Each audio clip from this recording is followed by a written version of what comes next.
ఆకలేస్తుందయ్యా. అయ్యా ధర్మం చేయండి అయ్యా. అయ్యా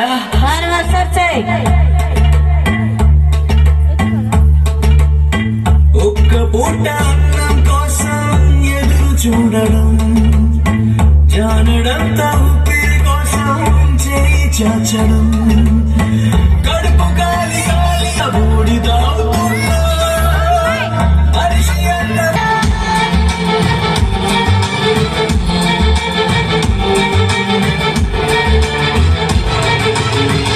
ఒక్క పూట అన్నం కోసం